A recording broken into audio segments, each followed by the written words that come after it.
de su disertación es la investigación biotecnológica al servicio de la calidad de las semillas. José Areas Vacas es licenciado en Biología y Bioquímica, doctor en Bioquímica y Biología Molecular de la Universidad Politécnica de Valencia, España. Actualmente es profesor full de la misma universidad. Ha recibido honores y premios del Ministerio de Educación y el Comité Nacional de Ciencia y Tecnología de España. Es autor de numerosas publicaciones originales, es miembro además del Comité Revisor del Ministerio de Ciencia de España, líder del laboratorio del Grupo de Biología y Tolerancia al Estrés de Semillas. Lo recibimos a José, un amigo personal, con quien, bueno, tenemos también el placer, Euge también está conectada, es una alumna egresada de esta casa de estudios, de la licenciatura en Recursos Naturales, que está realizando su doctorado en este momento, bueno, con él allí en España. Damos la bienvenida, agradecemos a Pepe, bueno, por la presencia, por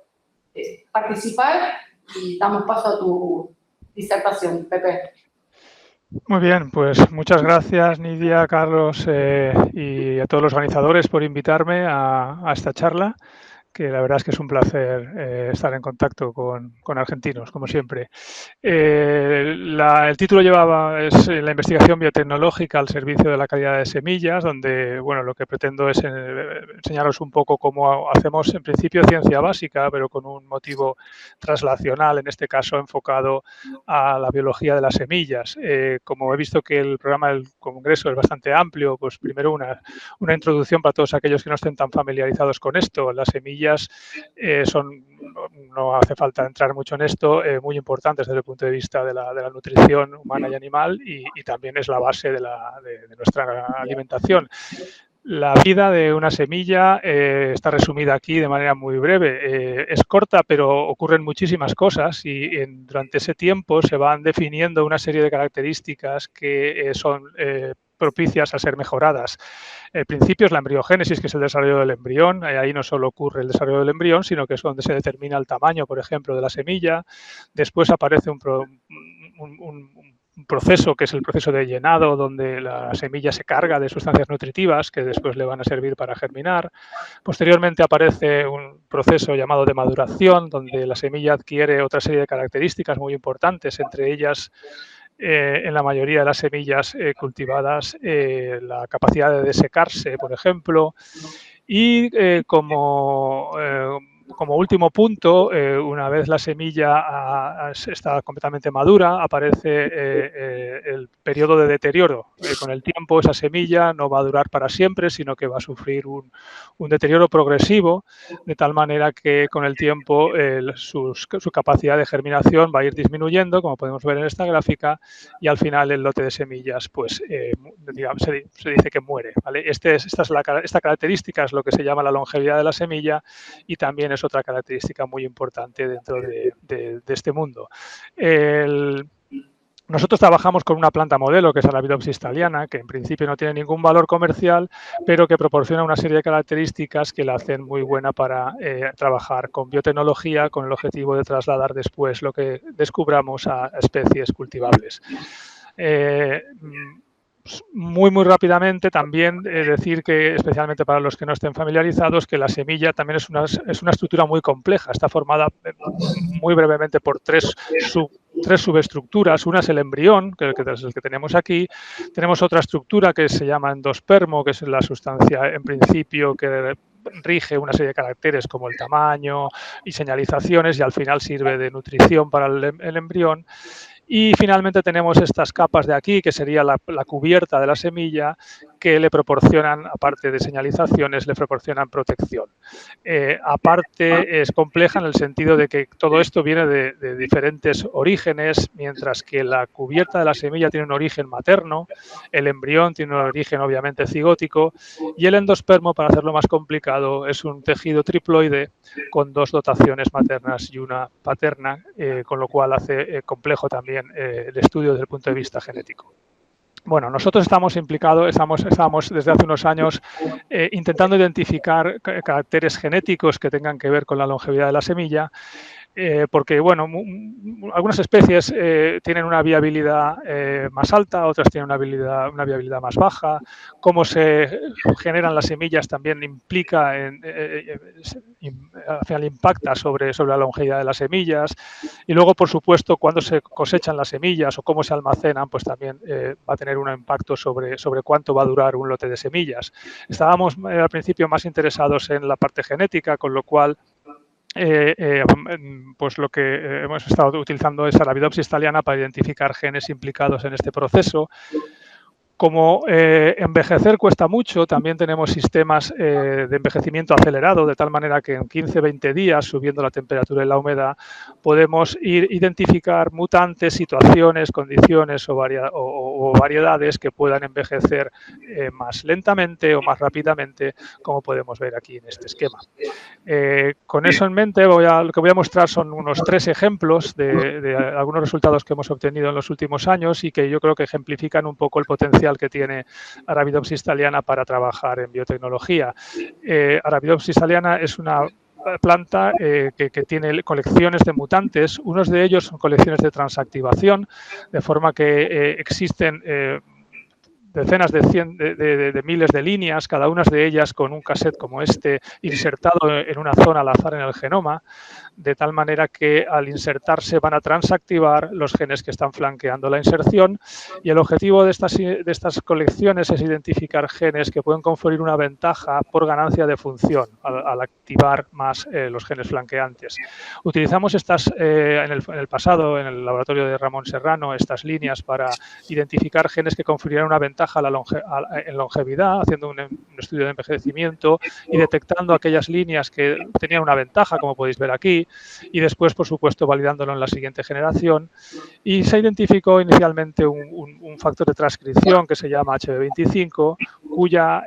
transactivación confería una ventaja a las semillas. En Arabidopsis se pueden hacer líneas marcadoras, de tal manera que pudimos ver cómo el gen se está expresando en las capas de la cubierta de la semilla, lo cual nos llevó a pensar que podía tener que ver con la permeabilidad de esta cubierta, y efectivamente en un estudio de permeabilidad, donde básicamente aquí cuanto más rojo son las semillas, significa que más compuesto ha entrado dentro y por tanto la cubierta más permeable es, podemos ver como la línea mutante que transactiva, que sobreexpresa este gen, es menos permeable, y esto lleva, cuando luego lo vimos, a que realmente lo que tiene es una capa de lípidos de poliéster lipídicos mucho más gruesa y una composición lipídica mucho mayor que el wild type, y que posiblemente esto está impermeabilizando de algún modo la cubierta y causándole una ventaja en viabilidad. En Arabidopsis también se puede hacer estudios de ChIP-seq que van a permitir saber a qué genes se está uniendo en el genoma este factor de transcripción, y esto lo hicimos también con este factor de transcripción, donde vimos que se une al promotor del gen de la lacasa 2 y de otro gen relacionado con la síntesis de suberina, y aumentando su expresión. Y esta es la causa de que este gen por sobreactivación le dé una ventaja a las semillas, porque los mutantes de estos genes tienen una desventaja, y porque la ventaja que tenía el sobreexpresor, cuando se hace el doble mutante por edición genética, esa ventaja, como veis, desaparece. Con lo cual queda demostrado que la razón por la cual este gen tenía una ventaja era porque aumenta los poliésteres lipídicos de la cubierta, y esto puede ser un rasgo a mejorar biotecnológicamente. De hecho, esto ya se intentó como prueba de concepto en el laboratorio de Puli Lison, aquí también en el IBMCP, sobreexpresando con un promotor constitutivo este factor de transcripción en tomate, y demostrando que las líneas que sobreexpresan este factor de transcripción no solo son menos permeables, sino que además tienen las semillas tienen una longevidad acelerada. Este es el primer de los casos. Nosotros ahora estamos intentando trasladar esto a soja, y en lugar de utilizar un promotor constitutivo, hemos hecho un barrido de promotores de soja para intentar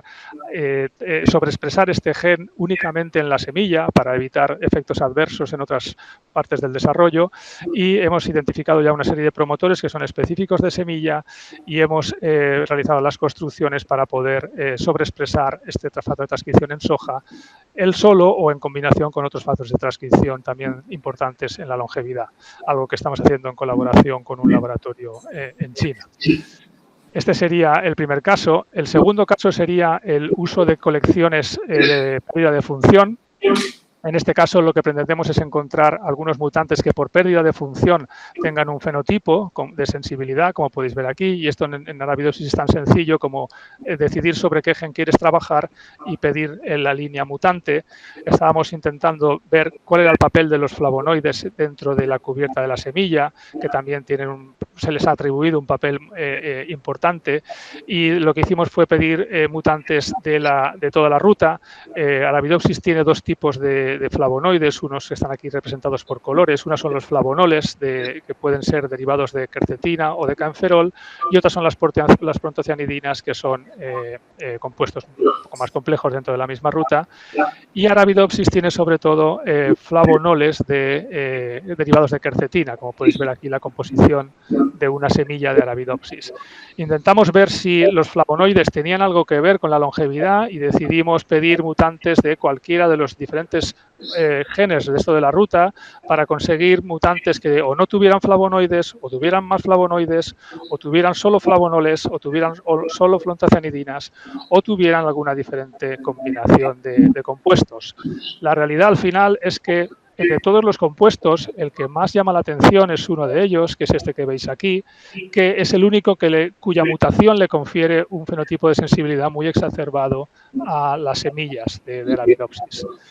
Si os fijáis, este gen está situado aquí, y la mutación de lo que está haciendo es que la ruta vaya desplazada hacia este lugar, de forma que en lugar de acumularse compuestos derivados de flavonol, se están acumulando compuestos derivados de quercetina, se están acumulando compuestos derivados de canferol, como podemos ver aquí en los mutantes que nosotros desarrollamos. Al mismo tiempo, dado que la ruta tiene bloqueado este paso, las prontocianidinas se van a generar por esta ruta alternativa y no por la ruta original que hay en la semilla wild type. Como siempre, vamos a ver cuál de las tres estructuras es la que es responsable de esto, y haciendo cruces recíprocos, es decir, cruzando el polen de una planta con el pistilo de la otra planta, vemos claramente cómo la estructura responsable de que esto ocurra es la estructura materna, es decir, vuelve a ser la madre la responsable de que la semilla tenga una menor longevidad en el mutante. Igual que ocurría en el otro caso, la semilla de este mutante es una semilla muchísimo más permeable, lo cual también se puede ver por microscopía, porque realmente la alteración del perfil de flavonoles de esta semilla lo que genera es una cubierta de la semilla desestructurada con una composición lipídica de nuevo alterada. Es decir, un mutante en un gen de un flavonoide está alterando la composición de lípidos de la cubierta de la semilla. Aquí muy rápidamente, para poder distinguir cuál era el compuesto que estaba causando este efecto, hacemos unos juegos genéticos. Lo primero era descartar que esto no tuviera que ver con la acumulación de un flavonoide, y esto es bien fácil porque nosotros, si tenemos este mutante aquí, vamos a cortar este otro mutante allí por edición genética con CRISPR, de forma que esta planta doble mutante no tiene flavonoides, y si la planta no tiene flavonoides, el efecto no lo tenemos. Luego, el efecto que tenía el mutante estaba causado por la acumulación de un flavonoide. Podría ser por dos causas, bien porque tuviéramos una acumulación de estas prontocianidinas. Esto lo podemos descartar porque con este doble mutante, donde solo permitimos que se acumule esto, el efecto desaparece. Sin embargo, si permitimos que únicamente se acumule los flavonoles de color verde, los derivados de canferol, el efecto en este caso lo mantenemos, lo que claramente demuestra que la causa de este efecto es la acumulación alterada de compuestos de canferol. Como el canferol no solo existe libre, sino que existe glicosilado, la historia tiene más recorrido porque tenemos ahora que hacer edición por CRISPR de los mutantes de glicosilación, intentar hacer el mismo juego, intentando descubrir cuál es el compuesto que está causando este fenotipo. Por ejemplo, veis aquí como mutando este gen aquí, evitamos la acumulación de estos dos compuestos. Sin embargo, el efecto seguimos teniéndolo, la semilla sigue siendo sensible, con lo cual ninguno de estos compuestos es el responsable. Si mutamos mutamos este gen de aquí, que es el mismo, evitamos la acumulación de estos dos compuestos, sin embargo el efecto seguimos teniéndolo, con lo cual estos dos compuestos no son los responsables. Sin embargo, cuando mutamos este gen de aquí, cuando editamos este gen de aquí y evitamos la acumulación de este compuesto de aquí, el efecto lo perdemos, lo que significa que el compuesto causante de este fenotipo es la acumulación en este mutante de canferol 3-ramnósido. ¿Qué estamos haciendo ahora? Intentando trasladar esto a soja. En soja la ruta de los flavonoides está bastante conservada y los genes que codifican para el primer paso de la ruta, para un paso final y afortunadamente para el mismo gen que hemos descubierto en Arabidopsis, que es el gen que en Arabidopsis tiene el nombre de TT7, están bastante localizados en soja y lo que tenemos ahora son líneas isogénicas partiendo de Williams 82, donde lo único que tienen mutado son diferentes genes de la ruta de los flavonoides de modo controlado, es decir, se sabe qué genes son. Tenemos estas isolíneas, sabemos que el color de la soja viene determinado por la composición de flavonoides y podemos ahora comparar, por ejemplo, Williams 82 con Williams 55, cuya única diferencia es tener o no tener flavonoides, para ver cuál es el papel real de los flavonoides, el papel real del color en la longevidad de las semillas de soja. Para ello tenemos ya puesto a punto un ensayo de envejecimiento acelerado, de forma que en tan solo 72 horas podemos acelerar el envejecimiento de Williams 82 y vamos ahora a rastrear todos estos genotipos para poder ver hasta qué punto uno de los tres genes o alguno de los genes está condicionando la longevidad en soja. Este sería el segundo ejemplo y estos dos ejemplos yo creo que apuntan a la importancia que tienen las madres en proteger, ¿vale? También las de las semillas, en ambos casos enfocadas al mantenimiento de una cubierta con una composición lipídica correcta, porque si no la semilla envejece rápidamente. Otros abordajes que hemos hecho en los últimos años ha sido rastrear accesiones naturales de Arabidopsis para ver cuáles de ellas eran más longevas y menos longevas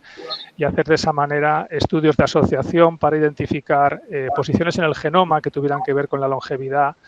Y esto lo hicimos identificando una serie de genes que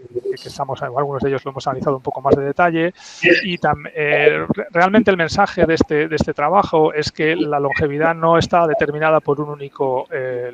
locus genético, sino que más al contrario, se trata de un rasgo muy poligénico que va a tener muchísimos factores afectando al rasgo. Al mismo tiempo, por ejemplo, si contrastamos cuál es la longevidad si contrastamos las semillas que tienen una longevidad muy alta en Arabidopsis con las semillas que tienen una longevidad muy baja en Arabidopsis, vemos, por ejemplo, cómo la permeabilidad de la semilla, que hasta este momento en la charla parecía que era clave para la longevidad, pues cuando lo vemos en un contexto general, no de mutante, lo que vemos es que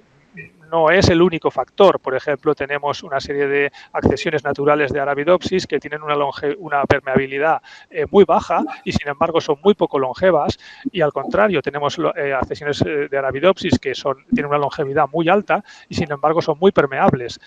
Lo que indica que, de nuevo, que no hay un único factor que esté contribuyendo a la longevidad, porque esto se trata de un rasgo muy complejo.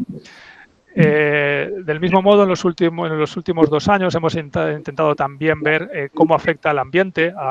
es decir, las condiciones en las cuales las plantas madres se desarrollan, cómo eso está afectando a la calidad de las semillas hijas. Y aquí lo que hemos hecho ha sido combinar 2 condiciones de luz, de intensidad de luz, y 2 condiciones de temperatura, 22 y 27, temperaturas fisiológicas en Arabidopsis sin llegar al estrés térmico.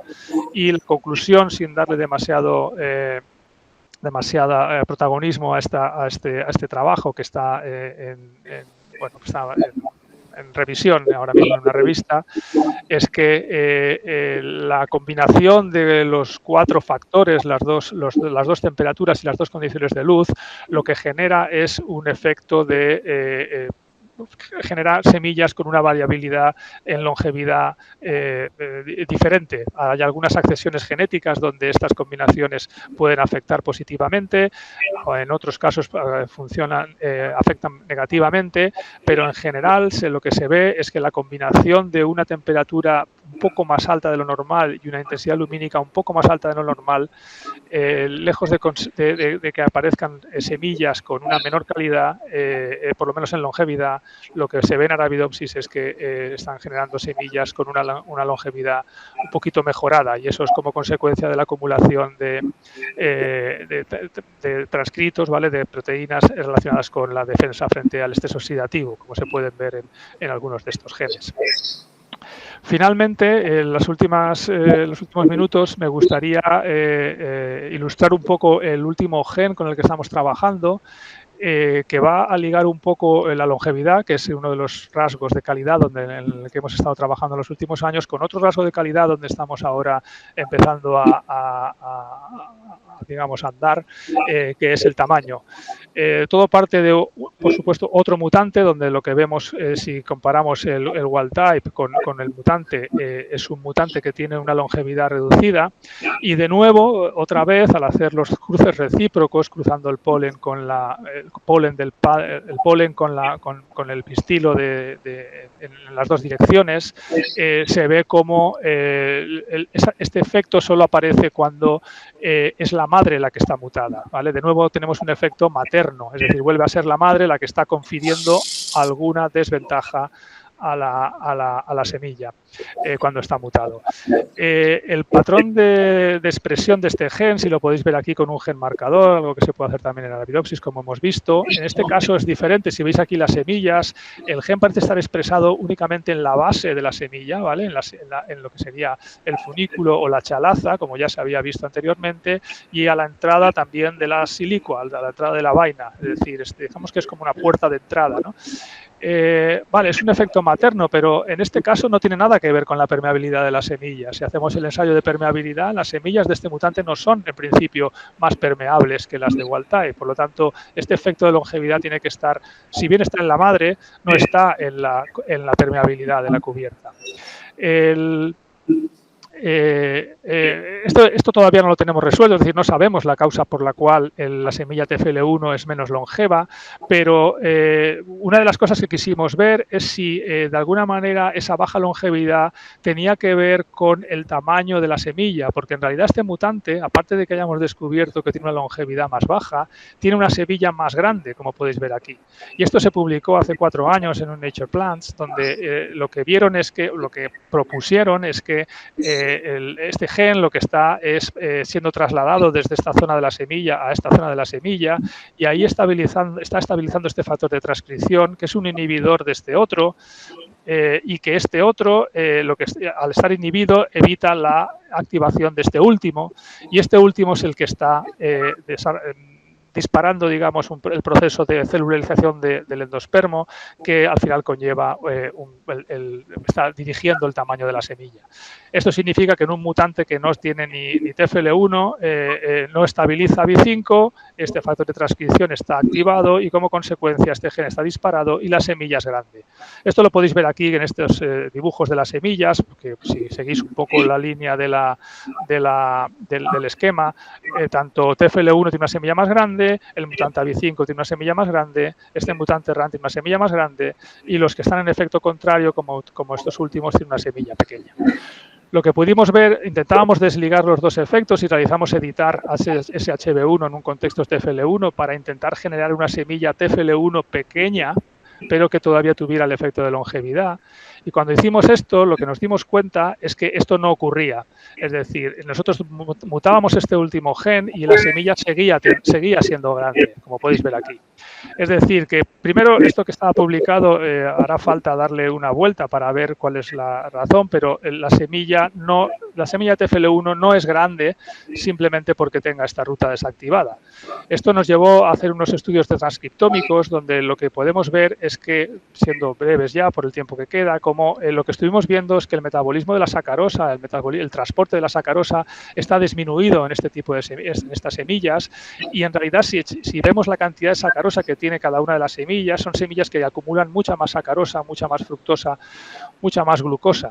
En realidad, si germinamos las semillas en medio sin glucosa, vemos cómo estas semillas son capaces de germinar. En realidad no solo las semillas, sino que si mantenemos las semillas en medio con glucosa para mantenerlas, para hacerles un crecimiento similar, y cuando ya son autótrofas les permitimos seguir adelante en medio sin glucosa, las semillas, las plantas que son mutantes generan un sistema radicular mucho más exacerbado, y esto se puede ver tanto en estadio de plántula como en estadio adulto, donde la relación entre raíz y tallo del mutante es altísimo. Es decir, la planta TFL1, el mutante TFL1, tiene desbocado, digamos, el sistema de transporte de azúcares, está permitiendo transportar azúcares a todos sus sumideros, no solo a la semilla, sino también a otros sumideros como pueden ser la raíz. En realidad, si nosotros disminuimos la acumulación de carbono, la asimilación de carbono, por ejemplo, creciendo las plantas en día corto con menos cantidad de luz, ese efecto de tamaño desaparece. Y si intentamos ver si TFL1 interacciona con transportadores de azúcares, lo que vemos es que sí que ocurre. La proteína TFL1 es capaz de interaccionar con transportadores de azúcares y seguramente esto lo que podría estar provocando es en el mutante la inhibición TFL1 sería un inhibidor del transporte de azúcares, de forma que el mutante lo que tendría sería un transporte mucho más exacerbado. En realidad, trasladar esto a soja no va a ser posible porque, desafortunadamente, hace tan solo unos meses, casi ya un año, esto ya acabó publicado en soja, lo cual nos ha quitado un poco la originalidad de la interacción, y efectivamente el ortólogo de TFL1 en soja, que es el gen DT1, interacciona con transportadores de azúcares y regula el tamaño de la semilla en soja. La historia no es 100% idéntica en soja y en Arabidopsis, con lo cual tenemos todavía bastante juego, pero una vez más ilustra cómo los resultados que se consiguen en Arabidopsis pues acaban trasladándose a soja. Este sería el modelo donde nosotros pretendemos ahora usar TFL1 para manipular la distribución de azúcares. Pensamos que el mutante TFL1 tiene, por hacerlo rápido, no solo el grifo abierto a nivel de planta, es decir, el contenido en azúcares es altísimo y está transportando azúcar continuamente, sino que además en la semilla posiblemente tenga el sistema de control de la cantidad de azúcar que entra también desregulado y permita entonces que en la semilla entre más azúcares. Esto es un poco a grandes rasgos lo que quería presentaros, una visión general de lo que hacemos para ilustrar un poco cómo el poder que tienen las plantas modelo para poder ir deprisa en la investigación, de cierto modo deprisa en la investigación biológica, y poder posteriormente trasladar estos resultados a plantas cultivadas para poder investigar pues, temas relacionados con la longevidad, con el tamaño o otros temas relacionados con la calidad de la semilla. Antes de terminar, pues me gustaría, por supuesto, dar las gracias a los colaboradores que he ido mencionando a lo largo de la charla y, por supuesto, a mi grupo, ¿vale? Sobre todo a los que más... estos son los miembros actuales del grupo, Sepide, que está haciendo la tesis doctoral, y Eugenia también, que está haciendo la tesis doctoral, Yolanda, que está contratada por proyecto durante un par de años, y Regina y Susana, que son personal interno de la universidad y que también forman parte del grupo. Y bueno, eso es todo lo que tenía que contaros. Gracias por escuchar y dispuesto a cualquier pregunta que tengáis.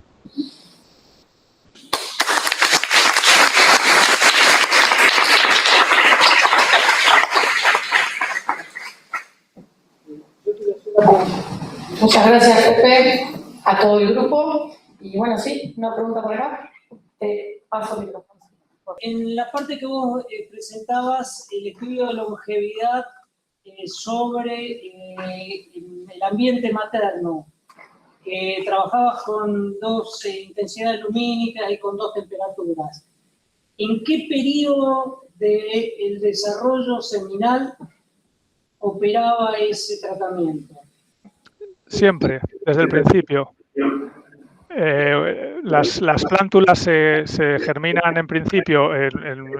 todas igual y luego se pasan a tierra y empiezan ya a crecer con esas condiciones. La idea es simular no una temporalidad de condiciones, sino plantas que están creciendo en condiciones constantes, a 22 o a 27 y a alta luz o a baja luz,